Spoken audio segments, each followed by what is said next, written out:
How's it going, everyone? Welcome. How are you doing today?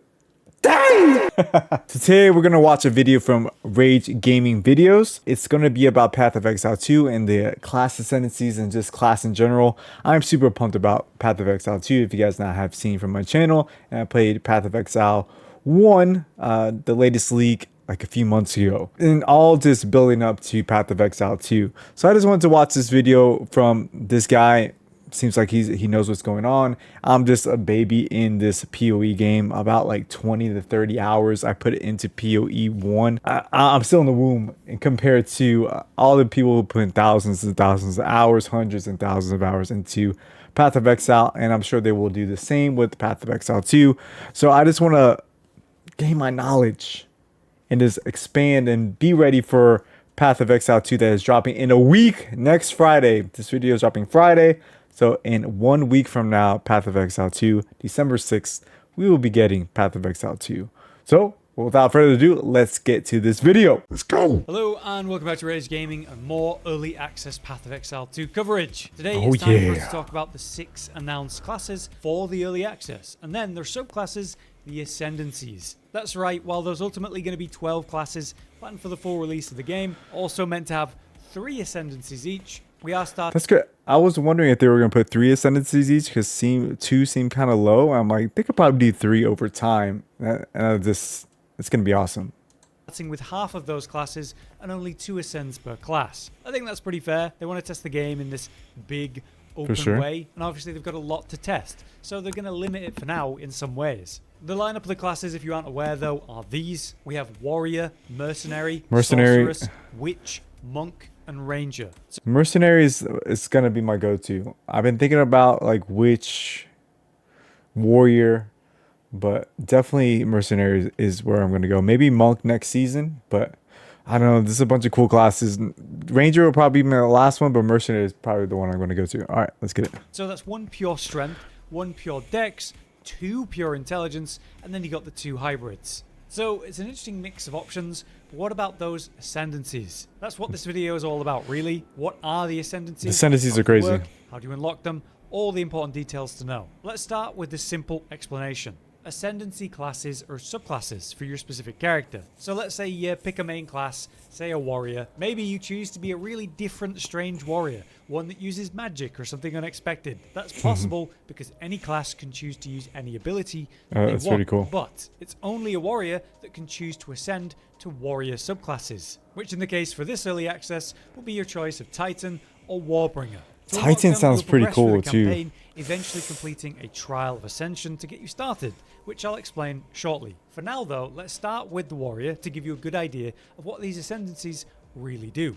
But we'll go down the list now. For warrior then, we have our pure strength-based class for the early access. Big, heavy weapons that deal big damage with stunning power behind them. Stereotypically, this is performed with a mace. But we are seeing a lot of footage with shield skills. That alongside your heavy armor is going to make you a very tanky option. Definitely Souls-like feel. A very beginner-friendly class because it's going to let you kind of get away with a lot of things. The interesting concept behind the shield though is the way that you can actively block, and that prevents incoming damage from one direction. So there's actually a lot of skill in the use of that. Though be aware that they did include some unblockable attacks where the enemy has a red attack, so you can't block those, as a sort of balancing thing around that concept. The animation looks crazy in this game. The warrior ascendancies are going to be Warbringer and Titan, like I said. Titan is leaning into the slam concept and specifically using big two-handed weapons. These slams will also crushing impacts. Your hits are crushing blows. So begin to is it every single hit? So extra damage in the area you slam, as well as strong ability. Surprising strength, 40% more damage against heavy stunned enemies. To stun enemies, such as what we're seeing in boss fights, stunning enemies, letting you deal big damage while they're vulnerable. The other option we have, of course, is Warbringer,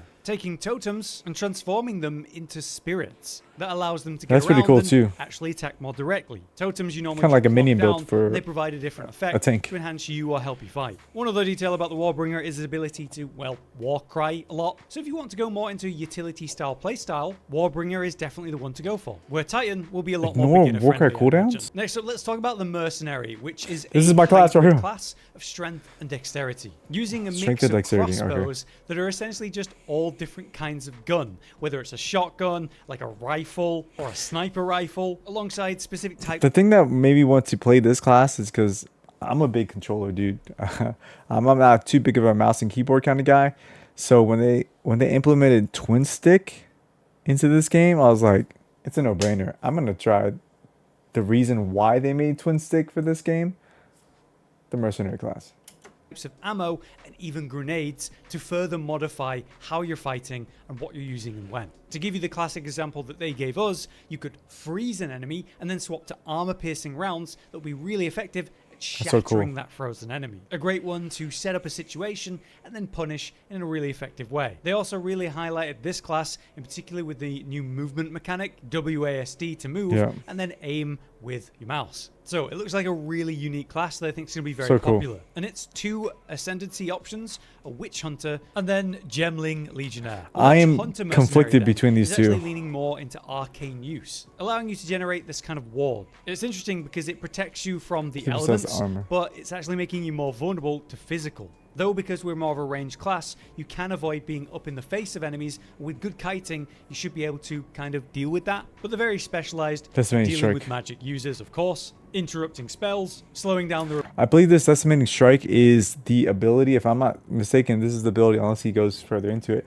This is the attack that you get to take like, what, 30%, 10% or 15% away from the boss, like just with one hit? Ability to actually channel them out. It's not just magic users though. With one passive, you can actually make enemies explode, dealing physical damage around them. And that's even more effective against undead and demons. They also have one of the most interesting passives that I've seen, at least in these showcases. Judge, Jury, and Executioner is Decimating Strike, which unironically deals 30% of a boss's health on the first hit. Look at That's that. because it's an initial hit on an enemy and it does 30% of his health. So yeah, if you use that against a boss with a big health bar, it's just straight up 30% gone in the opening of a fight. So yeah, Witch Hunter, but kind of Demon and Undead Hunter as well. On the other hand then, we have the Gemling Legionnaire, which is really cool in concept because you know how we're taking those skill gems and putting them into our gear to activate powerful stuff. This guy is basically ramming them into his own flesh, unlocking more skill potential. So this will literally give you more skill slots than other classes will have access to, or increase your passive resistances per gem socketed anywhere in yourself. And very coolly, you could use a gem of any color without worrying about what your attribute setup is. And the quality of your gems is just going to be better with this subclass. So it's a very unique and cool concept, and I would consider this more of a purist style of your Mercenary. Next up, let's talk about the Sorceress, which is our first pure intelligence class here. One of the 2 that are going to be in the early access. Sorceress is essentially parts of the Witch from POE1. This is what I want to try out too. Leading into being all about dealing the elemental damage of your preferred option directly yourself, where what we see of the Witch these days in Path of Exile 2 is it's more of a summoner. So expect to use lots of elements and combo them together. Through what we've been shown though, we've been shown a lot of fire, freezing, and lightning in particular for this one. The Sorcerer is going to have the 2 ascendancies of Stormweaver and Chronomancer to begin with though. The Chronomancer looks pretty badass. Is of course to do with time, and is a very cool and interesting concept. I definitely have to try this class out soon. Freeze time, at least temporarily. It basically means the enemies can't act for that period. You can also go back and rewind time. So instead of, say, teleporting forward, you go back to where you were, also returning life and mana that you had in that moment, which could lead to some very gambly gameplay, but a very cool concept indeed. On the other hand, we have Stormweaver, which seems a lot less complex, leaning heavily into the element of lightning, enhancing your damage through lots of crits, or building up lots of stacks of shock. Between the 2, Stormweaver definitely looks a lot more approachable, Chronomancer seems very cool indeed. It does. So next up, let's talk about the other pure intelligence option for the early access, which is Witch, an original POE1 class but has changed in noticeable ways. Pretty much now, like I said, the Summoner class, using occult spells and an army of undead that you're going to be using. Yes, essentially necromancy. There's a new resource in the game called Spirit, and in particular for the Witch, that's going to define how many minions you can actually have. But it's basically a tactical style of gameplay, managing all your different minions, controlling what they're doing directly, whether that's what kind of skills they're going to use, who they're going to attack, enhancing their damage, debuffing the enemies, just look how cool that kind of thing. There's a lot of quality of life with just look how cool the animations are. This version of a summoner, though, in that fight. Debuffing the enemies. You see all like your minions attacking, and then you see like kind of them attacking the enemy. There's a lot of quality of life with this version. Attention to detail. So it should hit that necromancer fantasy very well. But for the ascendancies, we of course have two more. We have Infernalist and Blood Mage. Blood For the Mage. Infernalist, you're going to have one specific summon called the Hellhound. What's really helpful about that is as you take damage, it kind of takes a chunk of that for you. Through this though, you become a much more fire-focused playstyle, whether that's the Hellhound itself or you generating lots of fire. It also gives you the option to enter a demon form, causing you to take much more damage over time, but your cast speed and damage goes up as well as you stay in it. So it's very risky to stay in it for a long time. Oh snap, one too big. Just look how cool that is. But the reward look how cool that is. Massive. Meanwhile, we also have the Blood Mage. That's the reason I want to try this class. You spend just transform into like a Lilith. Skills on top of normal mana cost. But you're going to have a lot of lifesteal to work in through Leech, and in general, lots of healing gained by killing enemies. You'll also be rewarded for having more life in general. So high health, but you're spending it a lot and healing it a lot. Both pretty cool concepts. Alright, that brings us to Monk, another hybrid class for the game. Monk is pretty cool, looks pretty cool too, especially like the bell. Very element based, but themed around using a quarterstaff as your weapon. So there's lightning and in particular a lot of ice control. But from the Monk, you're going to be generating stacks by instantly killing low health enemies. Those stacks transfer into a power charge, which is said to empower different skills in different ways. And with the class being very mobile, I like the idea of pinging around, killing things instantly, all the weak enemies, and then using a powerful special attack on a big guy. Its two ascendancies though are Invoker and Acolyte of Chayula. For Invoker, you're going to essentially focus on one thing, whether that's cold or lightning, and the thing you pick gives you more bonuses for that element. You lean hard into that one focused element then, and in exchange you get much bigger energy shields. The Invoker can also take on a kind of avatar form. I am the Blizzard, I am the Thunder. Fury to actually bring it out. For the other one then, Acolyte of Chayula, that's the whole shadow concept for a monk. Instead of spirit then, you have darkness. So darkness is used to deal damage, but also protect yourself. Like we say, the Shroud of Darkness, which completely mitigates damage while it's active. But if you instead save that darkness, you can convert it into chaos damage on top of your normal hits. They're also super resistant to chaos, and through Mana Leech, they generate their own energy shield. That brings us to the last class, and its ascendancies though. This is the Ranger, of course, a classic, and a very popular one in Path of Exile 1. Your classic archer, using a bow and fighting at medium to long range, with incredible speed, mobility, and of course, AoE power. Your elements... The Ranger is the one class I went the furthest in POE, the original. Just had a blast, man. Like, once you get past that 30-minute to an hour section in POE, like in the beginning of the game, it just keeps picking up. Versus Diablo 4, where it seems like you get so front-loaded on everything, like the excitement gets so front-loaded that the end game, or like the last like half of your playthrough, just seems the same. This game, it seems like it just keeps ramping up all the way through, like a slow build that keeps going and going and going and going, versus like Diablo, where it's like it peaks so fast and then it dips so low. This game just keeps going up. That's my like comparison to these two games from what I played so far. Will be lightning, I put a lot of hours in Diablo 4 as another option.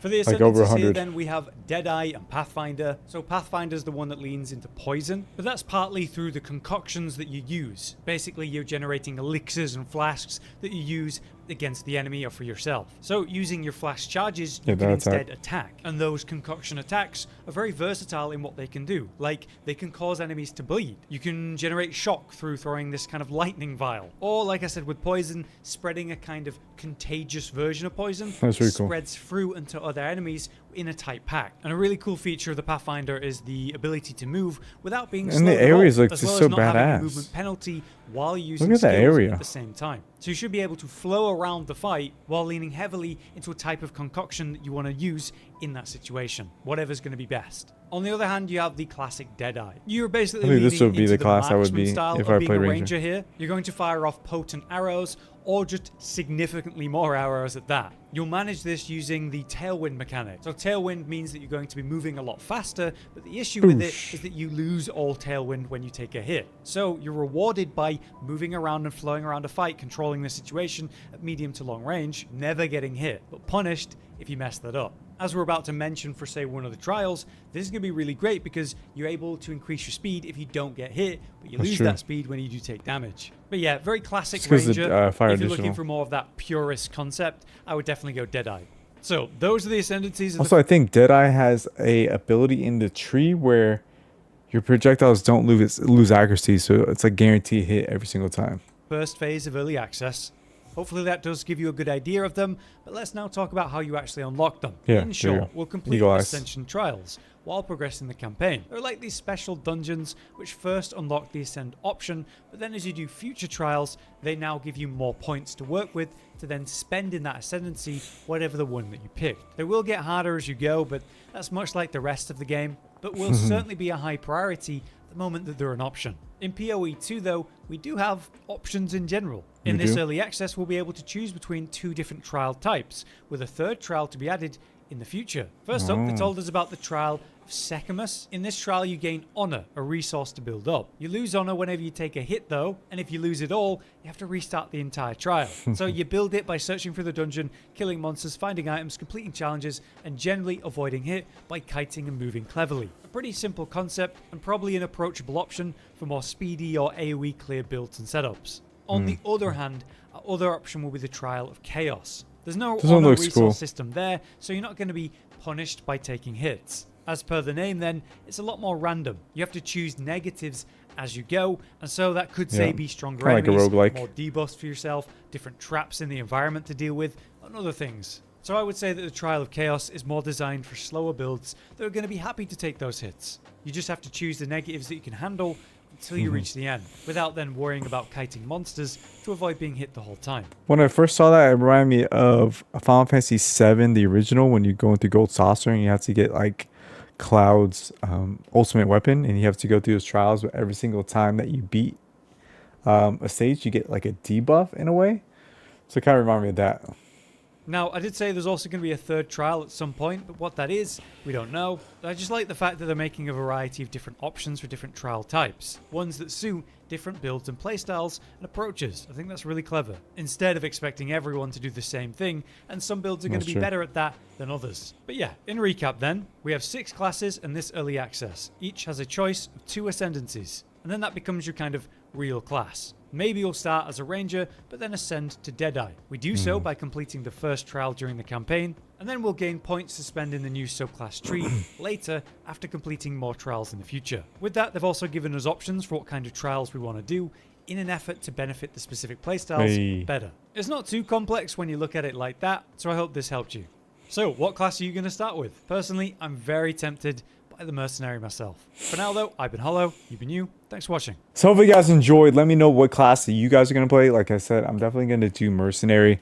I'm still debating on the 2 Ascendancy classes. Oh, I'll just see how I'm feeling. I like the one where you can freaking put those gems in your skin and they become like one with you.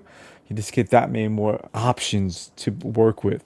I like options, and I can see that scaling to make your character that much more stronger. So yeah, hopefully you guys enjoyed. Let me know if you guys are excited about POE2, because I am pumped. 1 week away from today. Let's get hyped. Get hyped in the comments. Get hyped in the chat. Love you guys to pieces. Thanks for viewing. Thanks for being here. Expect more POE2 content. I will be streaming POE2 on launch if everything goes smoothly. Hopefully I get in. Yeah, I already pre-ordered it for my PC. Gonna be playing on a controller. If I do love it, I'll probably just pick it up for my PS2 as well, so I can just sit on the couch and play it.